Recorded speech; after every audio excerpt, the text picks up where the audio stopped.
America और Russia में एक बड़ी जंग के खतरात मंडराने लगे। वेनेजुएला से निकलने वाले रशिया के तेल बरदार जहाज को कब्जे में लेने की कोशिश अमेरिका के लिए महंगी साबित हुई। रशिया ने एक आबदोज अमेरिका की तरफ रवाना कर दी। आमिर रजा मेरे साथ मौजूद है, उनसे बात करते हैं। आमिर भाई, रशिया का तेल बरदार जहाज वेनेजुएला से निकला, अमेरिका ने कब्जे की कोशिश की, रशिया ने आबदोज रवाना कर दी। क्या रशिया अमेरिका पर हमला करने तो नहीं जा रहा? देखिए, सबसे पहली बात तो ये है कि मैं तो पिछले जब से मडोरो को उठाया गया, निकोलस मडोरो को, उस दिन से कह रहा हूँ कि ये अमेरिका ने आलमी जंग छेड़ दी है और अब दुनिया दो ब्लॉक्स में तकसीम हो जाएगी। एक अमेरिकन वॉर ब्लॉक होएगा और एक चाइनी वॉर ब्लॉक होगा। अब आपसे कहें कि मैंने तो इससे रशिया की बात की है, ये चाइनीज़ की बात क्यों कर रहे हैं? देखें, सबसे पहले आए कि जब मडोरो को उठाया गया तो उसकी तेल की रिफाइनरीज के ऊपर दो ममालिक के लोग थे, एक चाइनीज़ बिल्कुल और एक रशियन थे। बिल्कुल ऐसे ही है। उसके बाद अमेरिका ने जो अगला कदम उठाया, उसने बुरी गवर्नमेंट जो बनी वहाँ पे वाइस प्रेसिडेंट ने हल्फ उठा लिया, उसको कहा कि आप यहाँ से चाइनीज़ और रशियन एजेंट्स को निकालो।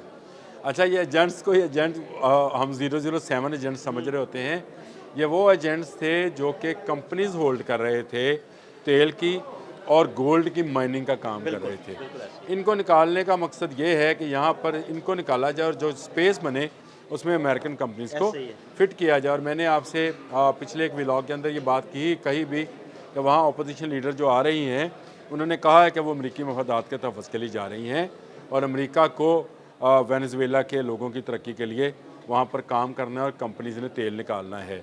फिर हमने ख़बर वो भी डिस्कस कर ली जिसमें खुलकर सामने आ गए ट्रंप, जिसमें उन्होंने कहा कि 50 मिलियन बैरल जो ऑयल है वो हम लेकर जाएंगे और उसको हम दुनिया को देंगे। देखिए, तेल, दुनिया के तेल का 18% जो है वेनेजुएला में है, तो यानी भाई बहुत बड़ी मिकदार है ये रशिया से और सऊदी अरब से भी बड़ी मिकदार है। मैं ऐसे लोगों को समझाने के लिए बात कर रहा हूँ। ये 18% तेल जो है, इस पर नज़रें हैं अमेरिका की। अच्छा, यहाँ से तेल की जो तजारत करते थे वो दो मुल्क थे, एक रशिया और एक चाइना। अब रशियन आयल बरदार जहाज़ वहाँ से तेल लेकर निकलता है, बेला वन नाम है जिसका, निकलता है तो उसके पीछे जो है ड्रोन्स उड़ना शुरू होते हैं।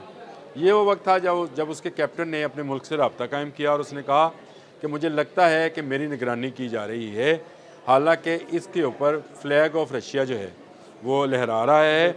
इसके बावजूद इसकी निगरानी की जाती है और ना सिर्फ ये निगरानी ड्रोन से हुई, जब ड्रोन्स की रेंज ज़रा सी कम होने लगी तो फिर हेलीकॉप्टर्स आ गए और हेलीकॉप्टर्स के बाद जहाज़ों की मूवमेंट देखी गई। ये वो मौका था जब रशिया ने पलट कर जो जवाब दिया। पहले रशियन हुकाम की तरफ से ये बात आई कि ये हमारा जहाज़ है, ये तेल बरदार नहीं है, इसको जो है अगर रोका गया या इसका रास्ता बदलवाने की कोशिश की गई तो अंजाम भयानक होगा। लेकिन इसके साथ साथ ही जो आपने कहा ना आबदोज भेज दी, ये मैं इसको ज़रा सा अगर आप माजरत मेरी कबूल फरमाएँ, एटमी आबदोज भेज दी। आमिर भाई, मामला खौफनाक हद तक खराब होते नजर आ रहे हैं। आपसे तो बहुत दिनों से हम दोनों इस बात पर फ़िक्रमंद भी हैं कि दुनिया एटमी और हाइड्रोजन जंग की तरफ जा रही है। अब देखें, एटमी आबदोज जाने का मतलब ये है कि अगर रशिया तेल लेकर नहीं जाएगा और अगर चाइना सोना नहीं लेकर जाएगा या वहाँ पर काम नहीं कर पाएगा तो क्या अमेरिका वहाँ से तेल लेकर निकल जाएगा? ऐसे ही एटमी आबदोज का होना जो है इस बात का सबूत है कि अगर आप अब रशिया को छेड़ेंगे तो रशिया आपके साथ एटमी जंग करने को तैयार है। आमिर भाई, वो एक बचपन से हम छोटी सी एक बात सुनते आ रहे हैं, ना खेडेंगे ना खेडन देंगे, ठीक है? फिर रशिया भी वही करेगा। देखें, रशिया पहले ही तंग है। ये जहाज़ वेनेजुएला से चल रहा था, रशियन जहाज़ था, यूरोप जा रहा था। इसका अगला एंगल ये है, मतलब ये सिर्फ रशिया इस जंग में, मैं जो ये कहता हूँ ना कि ये वर्ल्ड वार है जो हमला किया अमेरिका ने वेनेजुएला पे, ये वर्ल्ड वार है। और वर्ल्ड वार इस तरह से है कि अब यूरोप भी इसमें दाखिल हो रहा है और यूरोप के दाखिल होने की बड़ी वजह यह है कि तेल की एक बड़ी पैदावार जो कि रशिया से जाया करती थी, जिसको अमेरिका कहता था कि पाबंदी लगाएं यूरोपियन से, वो तेल अब वेनेजुएला से रशिया ख़रीद कर वेनेजुएला के रास्ते ही यूरोप पहुंचा रहा था। यानी रशिया से तेल नहीं जाएगा, लेकिन रशियन ही जहाज़ जो हैं उसको ट्रांसपोर्ट करेंगे, वेनेजुएला से लेंगे और यूरोप में पहुंचा देंगे। इसमें वेनेजुएला का भी फ़ायदा था, यूरोप का भी फ़ायदा था कि उसको सस्ता तेल मिल रहा था और रशिया का भी फ़ायदा था कि उसको इससे ज़र मुबादला मिल रहा था। तीन तरफ़ा ये फ़ायदा था।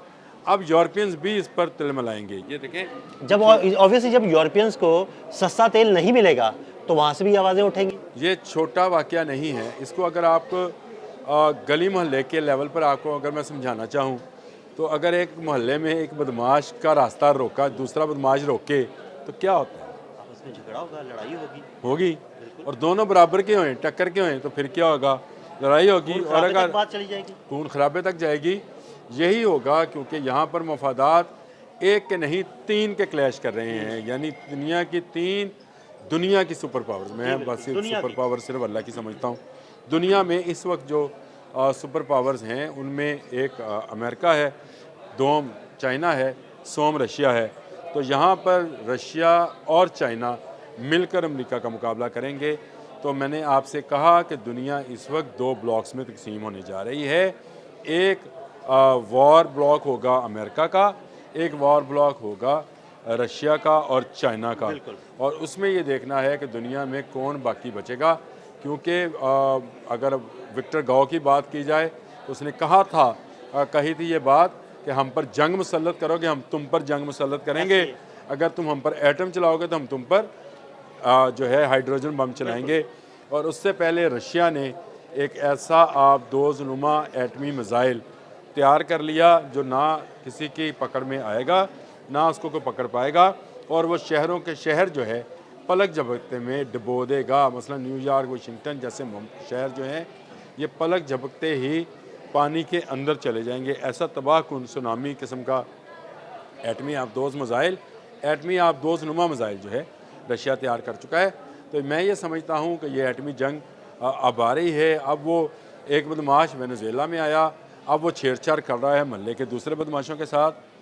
बदमाश का लफ्ज़ सिर्फ मैं ताकत के एंगल से देख रहा हूँ, मैं उसको किसी को वो नहीं समझता। लेकिन क्योंकि ये मुस्तामल है वर्ड ये बोलने में। आमिर भाई, इसको सादा अल्फाज में कह लें कि तीन बड़ी ताकतें हैं। एक ताकत अगर दूसरी ताकतों को दबाने की कोशिश करेगी तो दूसरी ताकतें ऑब्वियसली उस पर रद्द-ए-अमल का इजहार करेंगी, उसका जवाब देंगी। और अगर फिल्मी अंदाज में बताऊँ तो एक हसीना है और तीन जवान हैं उसके लिए, यानी वेनेजुएला के लिए ये तीनों जो हैं निकले हैं।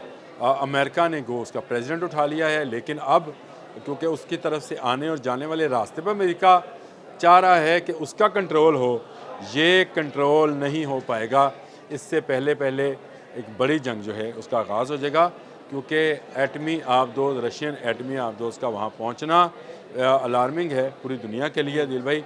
और ये अलार्म मैं बहुत अरसे से बजा तो रहा हूँ, लेकिन दुनिया जो है जब भी समझ जाए अल्लाह ताला अमन। बहुत शुक्रिया आमिर रज़ा जी। बिल्कुल, आमिर रज़ा ने बड़ी तफसील के साथ इस सारे मामले पर रोशनी डाली। अदील अहमद और आमिर रज़ा को इजाज़त दीजिएगा। अल्लाह हाफ़िज़।